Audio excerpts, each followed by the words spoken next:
an entirely different kind of animal altogether. Let me present the Harvester, the latest of Brother Nathaniel's design work, realized by none other than Purna Darnal. Now, you can see on the camera this is an impressive specimen, but what you don't know is that this is not just any fantasy piece. It's more in line with the classic 70s, 80s fantasy genres trope of overbuilt fantasy swords. If you look at the design of the silhouette, the profile, you might think that this is one of those modern functional fantasy pieces. Indeed, Brother Nathaniel himself has designed dozens of very functional fantasy swords inspired by historical originals, weight, balance, mass distribution. I've reviewed several of the longswords that he designed, weigh between 3 to 4 pounds, and some single-handed swords like arming swords, falchions, they weigh under 3 pounds, have great weight distribution to be extremely maneuverable. This is not one of those. This piece weighs 7 pounds even. Just look at its raw size, the reach. You might not think much of it, but if you flip to this dimension, oh yeah, look at the ricasso. It is literally a wall. I measured the base thickness. It's at exactly 12.6 millimeters. You heard that right. 12.6. That's probably 0.1 percentile in terms of sword base thickness. And indeed, it has used exactly 1 month of hand carving, hand sculpting on both the blade and the hilt components. Just look at the ricasso here. It has an inset sculpture of ladies' hands holding onto a rose, and at the termination of this short and narrow footer, there's a wine cup supposedly dripping down blood through this. Well, you can actually call it blood groove now, all the way into the rose held by the hand. And that supposedly nourishes the entire hilt composed of a mountain of skulls, you would say.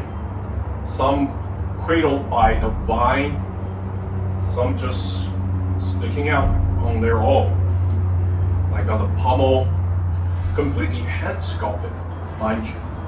All these intricate details being hand-carved to the point that Purna Darnal has suffered some wrist sprains or fatigue. He has to use braces to secure his forearm to not suffer any more serious injuries. To wield this impressive sword is not for the faint of heart. The weight of a sword, 7 pounds. Now when you pick it up, you feel its excessive weightiness. Now 7 pounds isn't exactly heavy for every kind of sword. How heavy a sword is entirely a perception relevant to its overall size. If you just look at its length, 35.4 inches. It's on the lower end of blade length in terms of long swords. Overall length is 47.1 inches. Not particularly long or large. When you pick it up, it's so bone-crushingly heavy. Now, the head comes not just from the length. When you consider the profile, at the base of the ricasso is 1.8 millimeters wide. Now, that's on the broader side in terms of medieval swords width. Has a gentle waist, even just in the ricasso section itself. And then into the beveled section, the lower half of the blade, there's another slight narrowed waist to this flared up section, sort of a clip point, making this blade more or less of a leaf-shaped blade. is at 62 millimeters wide. Now, in terms of width, at midpoint of the blade, that's definitely the broadest blade I've ever seen at this point of the blade. And from this point onward, it has a gentle profile taper, just like many medieval oak-shop type 18 blades. This one particularly resembling one of those profiles on oak-shop type 18C blades, the Alexandria Arsenal swords. And terminates into a somewhat acute point, yet still behind the edge. There's quite a bit of width. It's a gentle curve. The curvature is distributed evenly through the entire upper portion of the blade, resulting in a very pronounced belly. Now this tip is not one of those needle point tip found on many type 18 family of sword. Still, it's quite adequate to do struts, penetrate textile protections like gambeson. But if you flip to this dimension and you truly see where all the material, all the weightiness comes from, this ricasso, I've already disclosed, is extremely thick. Now consider the inset envelope by this outer rim. It's not entirely that thick, but consider the overall cross-section of the ricasso is a rectangular shape. It brings a lot of mass back into the base. Comparing to a diamond cross-section found on the upper portion with a central ridge, it's about twice the mass, just in that cross-section alone. So there's a lot of weight near the base, not to mention its impressive thickness. And it indeed tapers down in a very aggressive manner up to this point, at the clip point. It has shaved exactly half of its thickness, coming down to 6.3 millimeters. Now, compared to the majority of medieval swords, that's still excessively thick. From there, it gently tapers down to 4 millimeters at 2 inches from the tip. So overall, this is just not only such a broad boy, such a wide specimen, but it is thick. Juxtapose this sword with a comparable medieval equivalents, the Alexandria Arsenal sword here. You can see the size is mostly comparable. Base thickness is actually narrower than this Alexandria Arsenal sword, but this one with exactly half the weight, half. Same reach, similar broadness, but much greater degree of profile taper than this one, obviously. And the thickness is almost exactly half of this one. So it wouldn't be a surprise that it comes out exactly half the weight as this piece. Now the elephant in the room is, why the excessive weightiness? This is in line with those fantasy swords made in the 70s and 80s to conform to the contemporary trope of swords being exceedingly heavy crowbars, and has to not just cut and thrust into your enemy, but crush them altogether like insects. Think of the Atlantean sword wielded by Conan the Barbarian. According to the designer, the Levin lens, and I quote, "In my many years of designing for Purna and incorporating fantasy into designs, I had never really taken the deep plunge with a fantasy proportioned piece. It was time to explore this option, even if it was just this one time. Purna had reached a level of skill and understanding with European-style sword designs that he was up to the task. In terms of design application, I wanted to go with a Gothic theme as it is my favorite. However, I also wanted to have a throwback style to the Atlantean. I immediately thought of an executioner sword as such. As for this, skulls were chosen as the central theme. When it came to the skulls, I wanted one large skull for the pommel, but I wanted them to incorporate mixed materials. I implemented this by combining the brass into the eye sockets. This gives the glowing eye look, but its influence might be surprising. I remember seeing the Hanwei Shinto model has a dragon with brass eyes on a blackened iron background. It was a striking visual, and I wanted to do something similar eventually. Except in this case of the harvester, the brass is in pieces of an actual cavity instead of some inlay.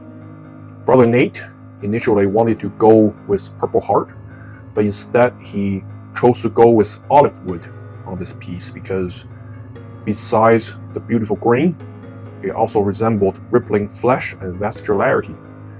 There's a warmness to it that almost seemed alive.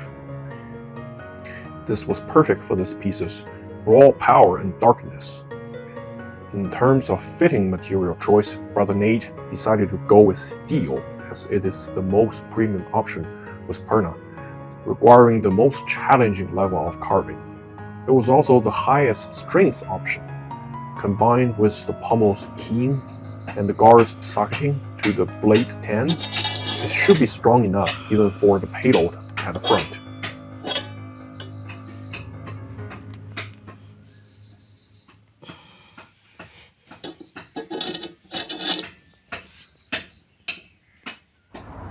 Now, the one carved onto the pommel has very detailed eye sockets, nose cavity, and also the teeth and jawbone. And it came out relatively ergonomic, quite comfortable the whole time too, despite of this many geometries present on this piece of furniture. And everything else from the central spacer, the steel piece, and this bolster just below the crossguard and the central portion of the crossguard all feature very intricately carved skull pattern with copper inlaid glowy eyes and rose spines that are cradling them. The extremity of the quillon is also a skull with copper inlaid glowy eyes. The quillons are of octagonal cross-section, 8-faceted, has many ornate fireworks, but also copper inlaid Latin inscription, Mors Ignis, Salutis Simus. But also on the front plane has a heart on a string, of course, copper inlaid into the blued steel. Overall, it just screams Gothicness. No wonder it took several persons and entire months to finish. Now, how practical this design is? It carries many functional swords essential elements, such as weight distribution. There's vastly more mass near the base than the tip. That comes from profile paper, distal paper, obviously, it's lost 66%, 2/3 of the thickness compared to the base, but also this ricasso, right? This rectangular cross section, bringing exponentially more mass to the base. You could say for its size, it's rather lively. It's not a slow sword, but yeah, to wield it requires tremendous amount of strength. Needless to say, after the termination of this narrow fuller, we transition into a traditional diamond cross section found on many late medieval swords. Obviously, there's some inspiration there. But if you look at a clip point, this flared up section on the blade, you know that it resembles somewhat Roman gladius with a leaf shape. This portion has its deepest bevel with thin down blade, very long bevel, very acute angle behind the edge. But I do feel quite a bit of apple seating or convex geometry. You see, there's a lot of complex geometry on the blade, even the upper portion alone.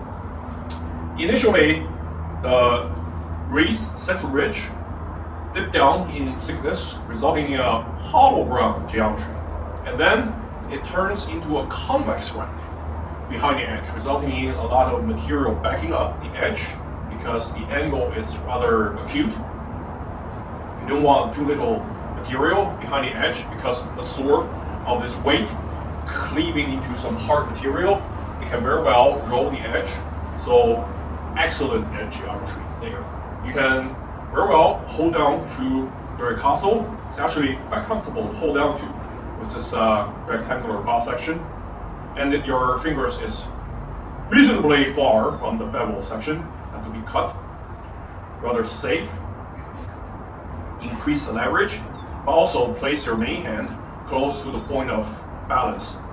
If you look at the point of balance, is exactly at the end of the ricasso, 4 inches from the hilt. Very reasonable. But if you hold on to the ricasso, it's directly under the point of balance. Now, this truly shines. You can see here, despite of its weight, immense amount of material being swung, you can use this rather fast. Cut and thrust. So I would say to be wielded by a fully armored knight clad in plate protection from head to toe, full plate harness will guarantee you the protection needed to wield a sword this impressive, because let's be honest, it's not going to be a fast sword, even though it's not clumsy. Look at the tip speed. There's nothing clumsy in that, but when you swing it, I'll be lying to tell you that it doesn't feel like swinging two swords altogether. Just look at this. This is already somewhat weighty compared to other Syrian medieval swords, or any sword, really. Just look at how fast a sword can be.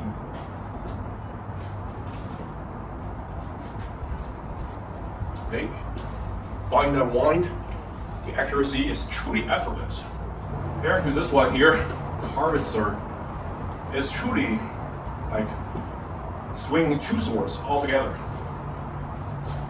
Now, this is the polar opposite to the Revenge of the King falchion, also designed by brother Nathaniel. That one, despite its impressive size and the dramatic profile taper upward, it weighs less than 3 pounds. But it has a very far point of balance, and there's not enough distal taper. Well, it has more than 50%, but just not enough for that profile. It's so forward heavy. To swing it in one hand, it just carry you along with the sword. Now this sword is completely opposite. There's so much weight at the hilt. All these metal pieces of furniture really add to the weight. By the way, these are not steel rings like the Fujikara or Japanese swords. These are solid steel pieces. Well, I guess it's that you really need a lot of material when you hand carve the piece. You don't really want to carve it onto a thin ring and accidentally perforate it. But that adds a lot of weight. Obviously, there's a hole in the center to house the can, but man, that really brings a lot of weight into the hilt. Every piece of furniture is not overbuilt by itself, but adding them together, there's tremendous amount of weight in this hilt. Now, the blade, as I mentioned, probably has twice the material as a medieval sword, late medieval sword of the same size. The weight is quite justified by the design. Is all this weight needed? Can this function as an executioner sword? Probably. And in Brother Nathaniel's own lodge lore, it's probably a capable sword fighting one of the slow-moving monsters with thick hide.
pork rib. Under 4 layers of linen, dozens of layers of cut-resistant tapes, and food wrapping with some padding underneath to back it up and give it some give. Also, this tree has some give as well. Let's see how the harvester does against the pork rib.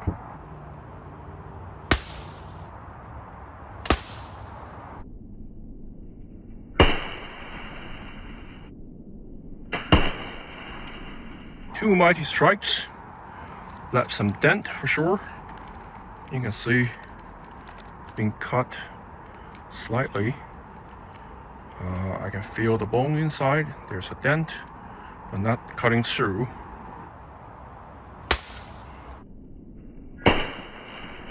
There I incorporated some tip speed by cutting near the tip, and it actually nicked the bones quite substantially. Definitely cutting into the bones. Ricasso grip.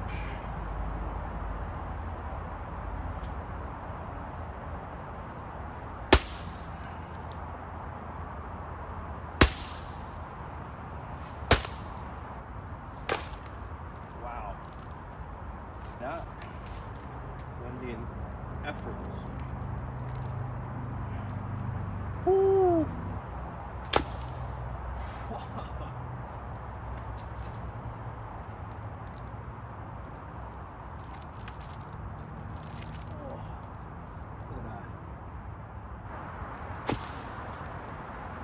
Yeah. I cut it in here.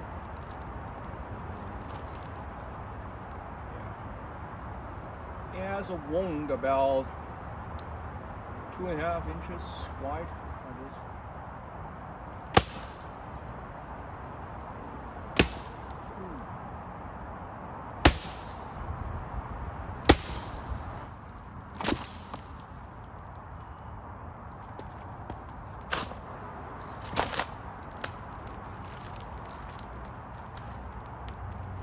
This is how much it went without a tree backing it. This much. See, this is interesting. I saw the cuts fail to shear through the protective linen and wrapping tapes. Well, that was the case, but that did leave some cut in the ribs. You can see here, these pretty significant dents. Over here, some are pretty deep. Although this one is sure caused by a stab wound.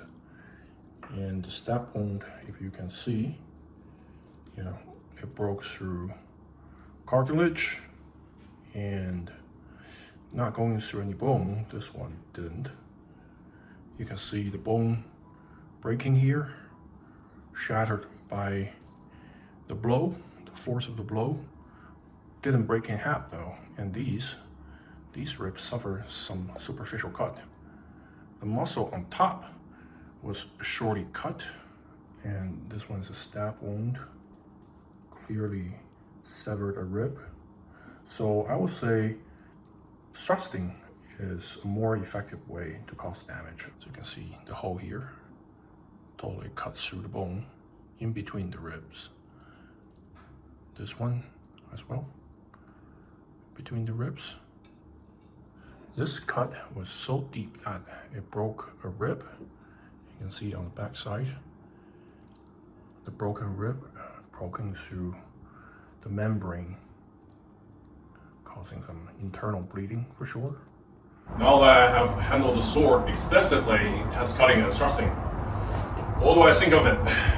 Well, it certainly is not a slow sword, despite its overwhelming heft. It rotates in an unexpectedly nimble manner, thanks to its scientific mass distribution. The very thick ricasso that brings a lot of extra mass to the base, and the very consistent distal taper that ultimately contributes to the speediness you can have with this heavy beast of a cutter. And it's properly balanced for thrusting as well, so you have a lot of point control and precision to jab into wherever you want the blade to go. And it's pretty easy to stop the tip, even though there's a lot of weight in the entire blade, obviously, the majority of which concentrate in the lower bottom 1/3. So it's not difficult at all to stop at binding and threaten your opponent with the tip. But I would be lying if I say you can just ignore its weightiness. Obviously, it's the equivalent of handling two pretty hefty longsword of the exact same size.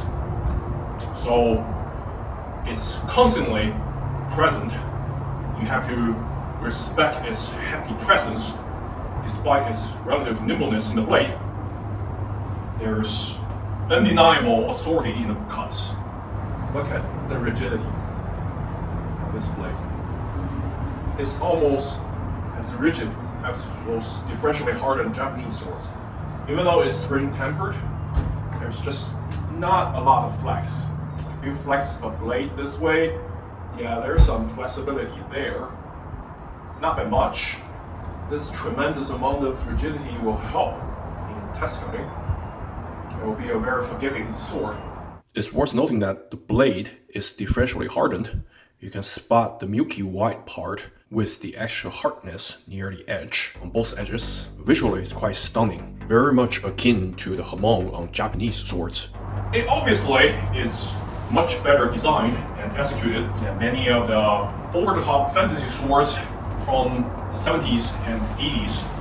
It's a 35-inch blade that's more realistic in terms of reach and tip speed compared to the typical 26 to 30-inch blades found on golden age of the over-the-top gratuitous fantasy designs.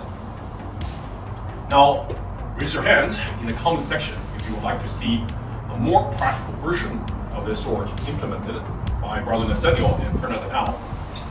I will say that keep in mind that despite this being an overly heavy fantasy sword, there are equivalents in history being made, such as executioner swords, bearing swords, ceremonial swords. As the conclusion, Brother Nathaniel wrote me that, though it was a long road and was not without twists and turns, the result is something I can envision in the fantasy media that we all love. I hope it might inspire more over-the-top fantasy proportioned pieces and bolster our sword development and design knowledge as a community. If you want a similar sword made to this specification, or a sword of comparable aesthetic designs but carries more practical weight, you can contact Brother Nathaniel, aka the Levin Lens, or Purna Darnal to commission your own. Link in the description below. If you enjoyed this video, find any value or entertainment, please like and subscribe.